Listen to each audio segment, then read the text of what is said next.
الله الرحمن الرحيم الحمد لله رب العالمين وهو أرحم الراحمين والعاقبة للمتقين والصلاة والسلام على خاتم الأنبياء والمرسلين رحمة للعالمين محمد المصطفى ثم الصلاة والسلام على خاتم الأولياء الكاملين وسيد المهتدين محمد المهدي المجتبى ثم الصلاة والرضوان على آلهم الطاهرين وأصحابهم الراشدين أجمعين من يومنا هذا إلى يوم الدين. أما بعد، فقال الله سبحانه وتعالى في القرآن المجيد والفرقان الحميد: فأعوذ بالله من الشيطان الرجيم، بسم الله الرحمن الرحيم. ولقد بعثنا في كل أمة رسولا أن اعبدوا الله واجتنبوا الطاغوت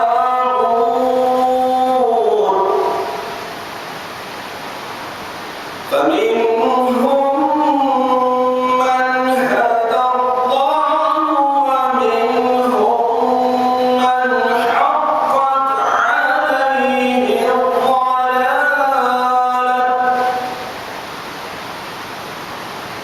فسيروا في الأرض فانظروا كيف كان عاقبة المكذبين.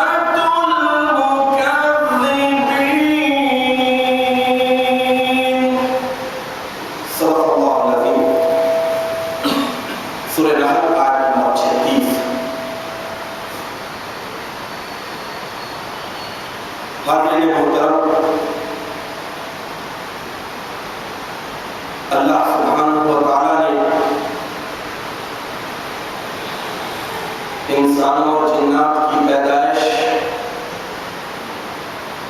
صرف اس غرض سے کی ہے کہ وہ اپنے پیدا کرنے والے اللہ واحد کی عبادت اور بندگی کرتے رہیں.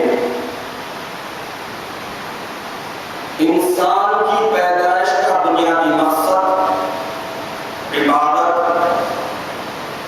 اور بندگی ہے. انسان جتنا عبادت گزار ہوگا، بندگی میں سنجیدہ ہوگا، اتنا ہی وہ اللہ تعالیٰ کا تصرف حاصل کر سکے گا. اپنی پیدائش کے مقصد کی ادائیگی میں وہ اس اللہ کے حکم کی تعمیل کرتا رہے گا کہ تخلیق کا بنیادی مقصد بہرحال عبادت اور بندگی ہے. اللہ تعالیٰ نے انسانوں پر جتنے فرائض لاگو کیے ہیں وہ سارے کے سارے انسانوں کے فائدے کے لیے ہے، اور ان فرائض کا بنیادی مقصد اللہ تعالیٰ کا تصرف، اللہ تعالیٰ کی معرفت اور اللہ تعالیٰ کی محبت. جتنی عبادتیں اللہ تعالیٰ نے انسان پر عائد کی ہیں، چاہے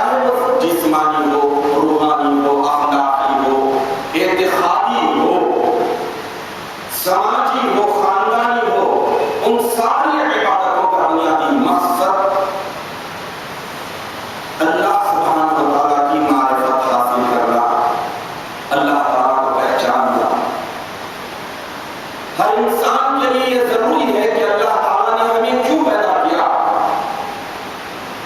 اللہ تعالیٰ کی معرفت سے اور اس کی محبت سے کیا کچھ حاصل ہوتا ہے، یہ جاننا بہت ضروری ہے۔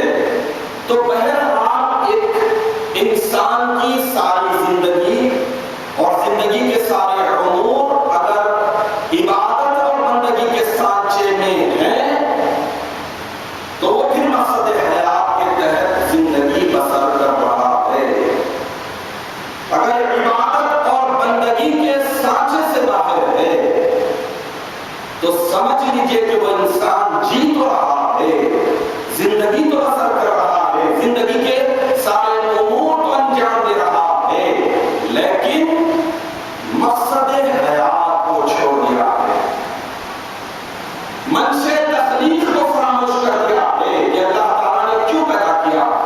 ہمیشہ یہ سوال انسان کے پیش نظر رکھنا ہے کہ اللہ نے کیوں بھیجا، مقصد کیا ہے، عبادتیں ہمیں مقصد میں کتنی مددگار ہوتی ہیں۔ تو بہرحال انسانوں کی تخلیق کا بنیادی مقصد عبادت اور بندگی ہے، اور عبادت اور بندگی کے طور طریقے سکھلانے کے لیے اللہ تعالیٰ نے ہر دور میں، ہر زمانے میں انبیاء کرام کو، خلفاء کو بھیجتا رہا ہے، اپنے منتخب بندوں کو بھیجتا رہا ہے، اور یہ بتاتا رہا ہے کہ عبادت کیسی ہونی چاہیے، عبادت کیا ہوتی ہے، اور کون سی عبادت مقصد حیات کے حصول میں مددگار بنتی ہے۔ ہر دور میں ہر انسان عبادت گزار رہا ہے، لیکن سب سے اہم بات اور اہم نقطہ یہ ہے کہ عبادت کون سی عبادت انسان کو اس کے مقصد حیات میں مددگار بنتی ہے، اور کون سی عبادت اسے ہلاک اور برباد کرتی ہے۔ حضور نبی کریم صلی اللہ تعالیٰ علیہ وسلم کی بعثت مبارکہ سے قبل ہی دنیا میں انسان تھے، عبادت گزار بھی تھے، لیکن عبادت کس کی کرتے تھے؟ بتوں کی، اپنے ہی ہاتھوں سے بنائے ہوئے بتوں کی عبادت اور بندگی کرتے تھے۔ تو عبادت، وہ عبادت جو مقصد حیات میں مددگار بنتی ہے، وہی عبادت کہلاتی ہے، اور مقصد حیات کو نظر انداز کرنے والی، مقصد حیات کو فراموش کرنے والی وہ عبادت نہیں بلکہ ہلاکت ہے۔ تو جتنے بھی دور گزرے ہیں، جتنے بھی زمانے گزرے ہیں، ان زمانوں میں، ان ملکوں میں اللہ تعالیٰ نے اپنے نبیوں کو، پیغمبروں کو، اپنے خلیفوں کو بھیجتا رہا ہے، اور انسانوں کو بتاتا رہا ہے کہ عبادت کون سی کرنی چاہیے، صحیح عبادت کیا ہے، اور انسان اپنے مقصد حیات کو کب پا سکتا ہے۔ تو چنانچہ اس مقصد کے تحت اللہ تعالیٰ نے ہر دور میں اپنے منتخب بندوں کو بھیجتا رہا تاکہ انسانی طبقہ نجات و سعادت حاصل کر سکے، گمراہی سے بچ جائے اور ہلاکت سے بچ جائے۔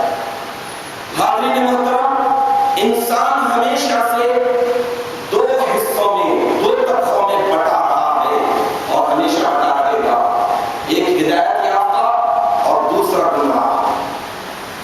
میں نے آپ کے سامنے سورہ نحل کی آیت نمبر 36 کی تلاوت کا شرف حاصل کیا۔ اس آیت مبارکہ میں اللہ سبحانہ و تعالیٰ انبیاء کرام کی بعثت مبارکہ کے بنیادی مقصد کو بتا رہے ہیں۔ انبیاء کرام کی بعثت مبارکہ کا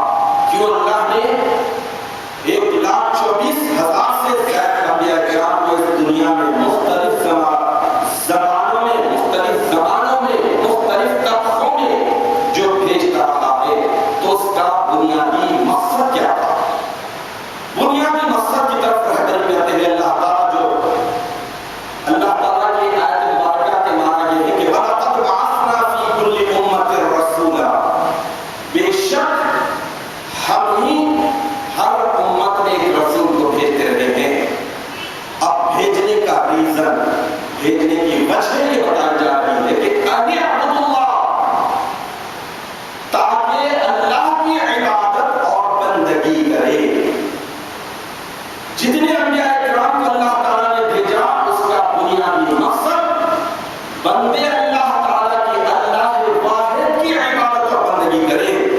واجتنبوا الطاغوت، آدمی اسی وقت عبادت کر سکے گا، عبادت گزار ہوگا، اللہ واحد کی ہی عبادت کرے گا جبکہ آدمی طاغوت سے بچے گا، شیطان سے بچے گا.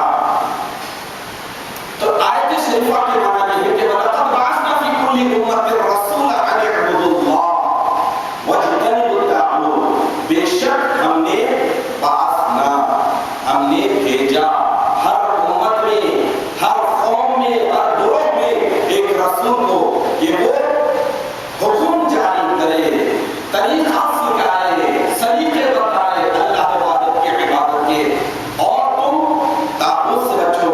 فَمِنْهُمْ مَنْ هَدَى اللَّهُ، تو ان میں سے کچھ لوگ وہ ہیں جن پر اللہ تعالیٰ نے ہدایت کے دروازے کھول دیے. وَمِنْهُمْ مَنْ حَقَّتْ عَلَيْهِ الضَّلَالَةُ، اور ان میں کچھ لوگ ایسے ہیں جن پر اللہ تعالیٰ نے گمراہی مسلط کر دی. فَسِيرُوا فِي الْأَرْضِ، زمین میں، اللہ کی زمین میں چلو پھرو. فَانظُرُوا، اور دیکھو، آنکھیں کھول کھول کر دیکھو کہ کیسا کان عاقبۃ المکذبین، جھٹلانے والوں کا انجام کیسے ہوا.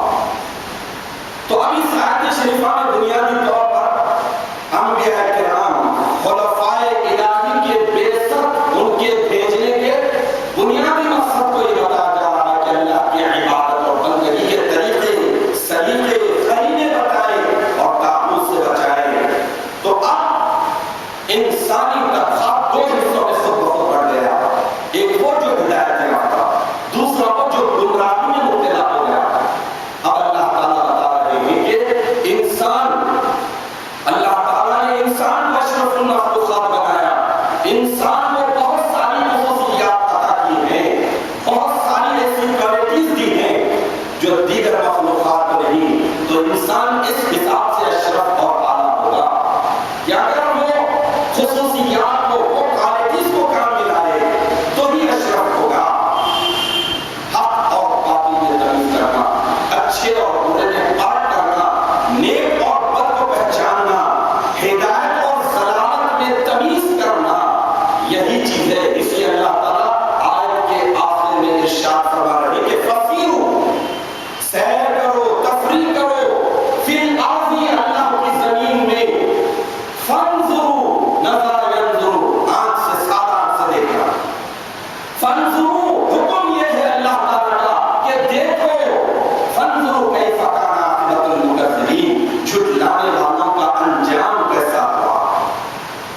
یعنی ہدایت کو اختیار کرنا ہے، صداقت کو اختیار کرنا ہے، جھٹلانے سے بچنا ہے. تو اس لیے ہمیں ہمیشہ عبرت کی نظر سے دیکھنا ہے. تو بہرحال جو انسان کا طبقہ مقصد حیات کو پیش نظر رکھ کر اللہ تعالیٰ کی عبادت اور بندگی میں اپنی زندگی گزارتا ہے، وہی طبقہ ہدایت یافتہ ہے. وہی طبقہ فَمِنْهُمْ مَنْ هَدَى اللَّهُ کے گروہ میں شامل ہے. اور جو لوگ طاغوت کی پیروی کرتے ہیں، نفس کی پیروی کرتے ہیں، شیطان کے بہلانے اور پھسلانے میں آ جاتے ہیں تو وہ گمراہ ہو جاتے ہیں. جب گمراہ ہو جاتے ہیں تو گمراہی ان پر مسلط ہونے کی وجہ سے وہ عبادت جیسے بنیادی فریضے سے غافل ہو جاتے ہیں. اور جب عبادت سے غافل ہو جائے تو مقصد حیات کچھ بھی نہیں رہے گا. زندگی کا کوئی ایم نہیں، کوئی مقصد نہیں، بلکہ بے مقصدی کی زندگی وہ گزارے گا. تو اس طرح سنت الہی کے مطابق ہر دور میں، ہر گروہ میں اللہ تعالیٰ نے انبیاء کرام کو بھیجتا رہا، اپنے خلفاء کو بھیجتا رہا، اور اسی سلسلے میں نبی آخر الزمان حضور محمد عربی صلی اللہ علیہ وسلم کو بھی بھیجا. حضور اکرم صلی اللہ علیہ وسلم نے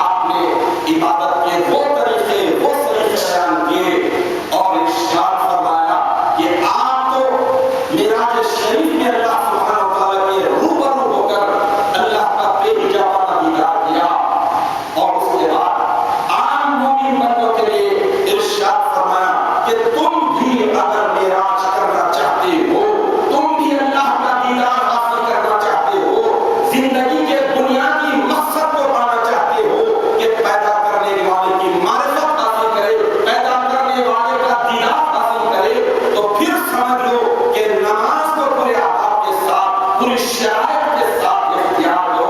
ان تعبد اللہ کأنک تراہ، تم عبادت اور بندگی کرو تو ایسی کرو کہ اللہ کو دیکھ رہے ہو۔ اگر اللہ کو دیکھ کر عبادت کرو گے تو پھر سمجھو کہ مقصد حیات تمہیں مل گیا اور عبادت کا منشا پورا ہو جائے گا، بندگی کا حق ادا ہو جائے گا۔ چنانچہ نماز کے تعلق سے حدیث شریف ہے کہ الصلاۃ معراج المومنین، بے شک نماز مومنوں کی معراج ہے۔ تو معراج کب ہوگی؟ جب آدمی نماز کو اس جذبے سے پڑھے، اللہ کی محبت اور معرفت کے تحت پڑھے، اور ایسی پڑھے کہ اللہ سبحانہ و تعالیٰ مہربان ہو جائے اور اپنا دیدار کرا دے، تو انسان کو معراج جو حاصل ہوگی وہ سب سے بڑی نعمت اور سب سے بڑی لذت اللہ کا دیدار حاصل ہونے پر ہوتی ہے۔ تو حضور نبی کریم صلی اللہ علیہ وسلم عبادت کے وہ دو طریقے بتائے۔ فرائض نبوت کا آپ دیکھ لیجیے کہ ان سارے فرائض کا بنیادی مقصد اللہ واحد کی عبادت اور بندگی جو مقصد حیات میں مددگار بنتی ہے، اسے حاصل کرنے کے بہترین طریقے ہیں۔ اسی سلسلے میں اللہ تعالیٰ نے امت محمد یہاں پر مہربان ہو کر ارشاد فرمایا کہ وقت امت میں مہدی آخر الزمان کو بھیج کر بتا دیا کہ عبادت اور بندگی کے جو طور طریقے امت ان طریقوں کو فراموش کر دو گی، تو پھر مہدی آخر الزمان آئیں گے اور عبادت و بندگی کے وہ طریقے بتائیں گے جو انسان کی زندگی کے مقصد کو حاصل کرنے میں بہترین مددگار ہوں گے۔ چنانچہ حضور مہدی موعود علیہ الصلوۃ والتسلیم کی بعثت مبارکہ کا بھی بنیادی مقصد اللہ واحد کی عبادت و بندگی اور توحید باری تعالیٰ، یعنی اللہ تعالیٰ کی یکتائی کی صحیح شکل اور صحیح صورت دنیا کے سامنے پیش کرنا تھا۔ تو چنانچہ اس سے یہ بات ثابت ہو جاتی ہے کہ انبیاء کرام کی بعثت مبارکہ ہو یا اللہ کے خلیفوں کی بعثت مبارکہ ہو، نبی آخر الزمان کی بعثت مبارکہ کا معاملہ ہو یا پھر مہدی آخر الزمان کی بعثت مبارکہ کا معاملہ ہو، سارے کی سارے حضرات کرام کی بعثت مبارکہ کا ایک ہی مقصد ہے، ایک ہی منشا ہے، مشترکہ منشا ہے، وہ ہے عبادت اور بندگی۔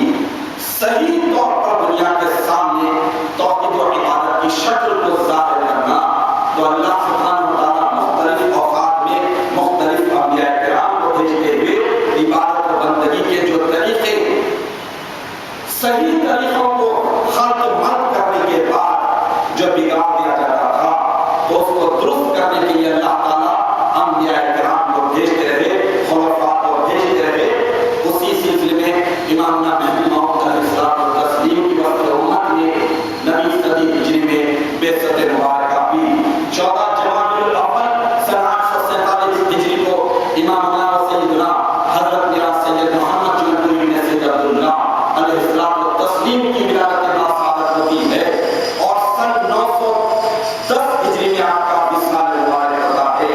یعنی اب جو 2 دن بعد عرس شریف ہوگا تو وہ 522واں عرس شریف ہے، اور امامنا مہدی موعود علیہ الصلوۃ والتسلیم کی تعلیمات پر، آپ کے فرمودات پر اگر انصاف کے ساتھ نظر ڈالیں تو معلوم ہوگا کہ یہ وہی تعلیمات ہیں جو خاتم النبیین صلی اللہ علیہ وسلم کے، یہ وہی تعلیمات اور وہی فرمودات ہیں، وہی طریقے ہیں جنہیں اختیار کرنے کے بعد ایک بندہ عبادت اور بندگی کا حق ادا کرتا ہے، مقصد حیات کو پا سکتا ہے۔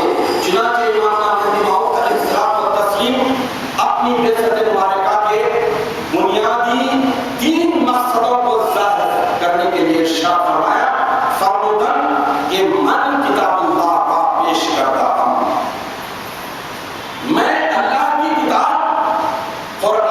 حکیم کو پیش کر دیا ایک مقصد. دوسرا مقصد مہدی علیہ السلام بیان کرتے ہیں کہ وہ خلق رہا سوئے توحید و عبادت دعوت نہیں کنا. میں بندگان خدا اللہ کے بندوں کو توحید اور عبادت کی دعوت دینے پر مامور ہوں. ومن معمور برائے کام.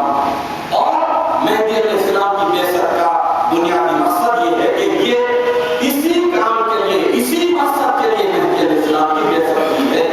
من معمور میں بھیجا گیا ہوں معمور کیا گیا ہوں اسی کام کے لیے. تو بنیادی مقصد امام مہدی علیہ السلام و تسلیم کی بعثت مبارکہ کے تین ہیں. مہدی علیہ السلام کتاب اللہ کو پیش کیے ہیں. فرائض ولایت کو دیکھ لیجیے قرآن حکیم سے ثابت ہے. کون بدنصیب ہوگا جو طلب دیدار خدا کا منکر ہوگا. مہدی علیہ السلام ارشاد فرماتے ہیں کہ دیدار خدا کی طلب فرض ہے. دیدار خدا نہیں بلکہ دیدار خدا کی طلب فرض ہے. کون بدبخت ہوگا جو دنیا میں بتائے دنیا کی محبت کو سمجھے گا عبادت. مہدی علیہ السلام ارشاد فرماتے ہیں کہ ترک دنیا پر ہے. اور بندوں سے الگ ہٹ رہنا انبیاء کرام کی سنت ہے.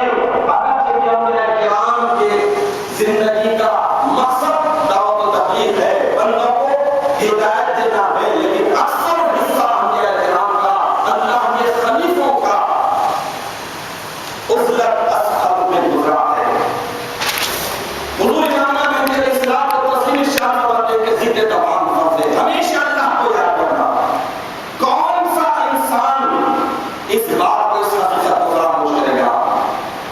جو انسان اگر سچا اللہ کا عاشق ہے محبت کرنے والا ہے اللہ کی معرفت کو اختیار کرنا چاہتا ہے صحیح معنی میں اللہ کی عبادت اور بندگی کرنا چاہتا ہے تو جتنا اللہ کو کثرت سے یاد کرے گا جتنی زیادہ اللہ کی یاد میں اپنے آپ کو مصروف رکھے گا اتنا ہی وہ اللہ کے قریب ہوتا جائے گا.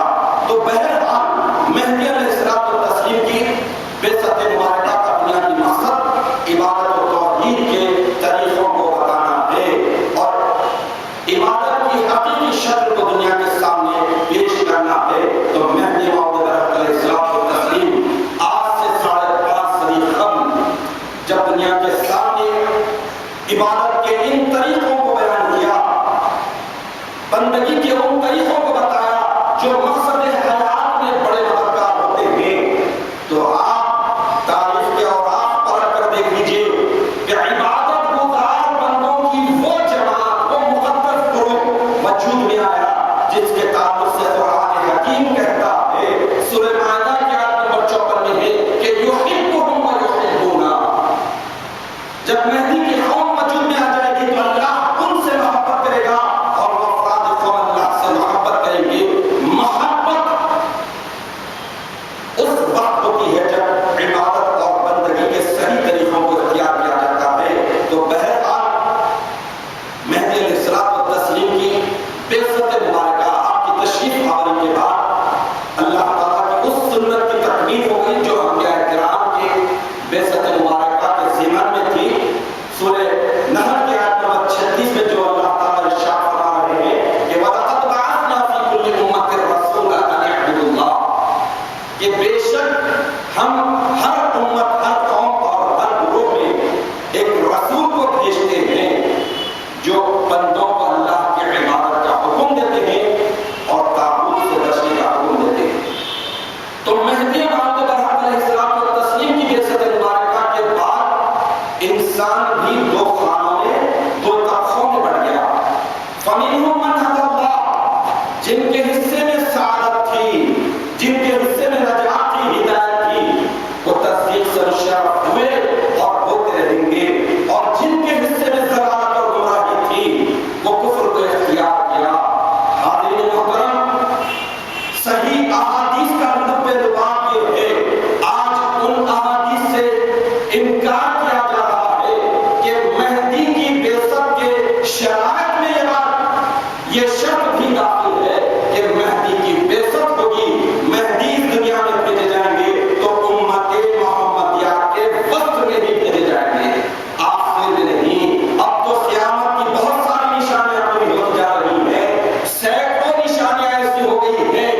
بلڈ کینسر ہو جا رہا ہے، برین ہیمریج ہو جا رہا ہے، انسان آنن فانن ماضی کا حصہ بن جا رہا ہے، تو کہ یہ ایک ہی چیز کو، ایک ہی شرط کو، ایک ہی نشانی کو اگر لے لیں تو ہمیں اندازہ ہوگا۔ ویسے بہت ساری باتیں ہیں، بہت سارے علامتیں اور امارات الساعت ہیں جو اگر میں بیان کرنے لگوں تو بہت وقت لگے گا، لیکن بتانے کا مقصد یہ ہے کہ مہدی علیہ السلام و تسلیم کے تعلق سے، آپ کی بعثت کے تعلق سے، سنن ابی داؤد میں یہ حدیث شریف مروی ہے جو احادیث کی 6 مستند کتابوں میں سے ایک حدیث ہے۔ حضور اکرم صلی اللہ تعالی علیہ وسلم ارشاد فرماتے ہیں کہ کیف تحرق امتی انا فی اولیہا، میری امت کیسے ہلاک ہوگی جبکہ اس کے شروع میں ہوں۔ وعیسی ابن مریم فی آخرہا، عیسی ابن مریم میری امت کے آخر میں ہے۔ والمہدی من اہل بیتی فی وسطہا، اور مہدی جو میری اہل بیت سے ہوگا، فاطمہ کی اولاد سے ہوگا، وہ میری امت کے وقت میں، درمیان میں۔ تو اب اس کھلا حدیث شریف کے تعمیلات اگر کوئی کرتے ہیں، اور بد نصیبی کی بات یہ ہے کہ اس حدیث کو بھی کتابوں سے نکال دیا جا رہا ہے، لیکن ہمیں اللہ کا شکر ادا کرنا چاہیے کہ ہمیں جستجو کرنی نہیں ہے، ہمیں تفتیش کرنی نہیں ہے، ہمیں محنت کرنی نہیں ہے، تلاش کرنا نہیں ہے، تحقیق کی ضرورت نہیں ہے۔ اللہ تعالیٰ نے اجداد کے طفیل اور سطح میں بتا دیا، اب 522واں اس سے شریف ہونے والا ہے۔ اب ہمیں شکر بجا لانا ہے کہ اللہ تعالیٰ نے ہمیں ہدایت یافتہ گروہ میں رکھا ہے۔ فَمِنْهُمْ مَنْ هَدَى اللَّهُ، گروہ میں ہمیں اللہ تعالیٰ نے رکھا ہے۔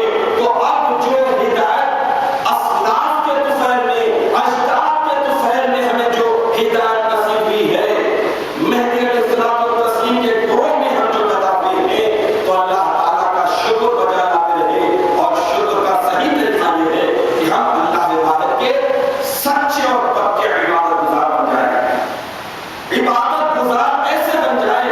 مہدی علیہ السلام و تسلیم ارشاد فرماتے ہیں کہ تصدیق بندہ عمل ہے، بندے کی تصدیق کرنا عمل ہے، تو ہمارا بھی کام ہے کہ ہم عمل کریں، عمل کا پیکر بن جائیں۔ مہدی علیہ السلام نے جو تعلیمات بیان کی ہیں، جو فرمودات مہدی علیہ السلام کے ہیں، ان کو اختیار کریں۔ مہدی علیہ السلام ارشاد فرماتے ہیں کہ بعمل مقبول بے عمل مردود، تو ہمیں بے عملی سے بچنا ہے، بعمل ہونا ہے، اور باعمل ہونے کے لیے انسان کو سب سے پہلے قرآن حکیم کی طرف رجوع کرنا پڑے گا، قرآن تعلیمات کو سمجھنا، اس کے بعد اس پر عمل کرنے کی سعادت حاصل کرنا پڑے گا، اور خاتمین یعنی رسول اللہ اور مہدی موعود اللہ کی تعلیمات پر عمل کرنے کی سعادت حاصل کرنا پڑے گا۔ اس کے بعد ہی ہم تصدیق کا حق ادا کر سکیں گے۔ تو اللہ سبحانہ و تعالیٰ سے ہم دعا کرتے ہیں کہ الہ العالمین ہمیں جو اجداد اور اسلاف کے طفیل میں ہدایت کی جو دولت کی ہے، ہم جو ہدایت یافتہ گروہ میں پیدا ہوئے ہیں، اس گروہ میں رہ کر ہم اس ہدایت کا حق ادا کریں، عمل کے ساتھ زندگی بسر کریں، بے عملی سے بچیں، صحیح معنوں میں عبادت گزار بن کر زندگی کے بنیادی مقصد کو حاصل کرنے میں ہم اپنی زندگی گزار دیں، اور زندگی کے سارے امور عبادت اور بندگی کے سانچے میں ہو جائے۔ ہم طاغوت سے بچیں، شیطان کے ورگلانے سے بچیں، نفس کے بہکانے سے بچیں، اور ہر اس چیز سے بچیں جو عبادت سے بھی روک دیتا ہے اور مقصد حیات کو بھی حاصل کرنے میں روک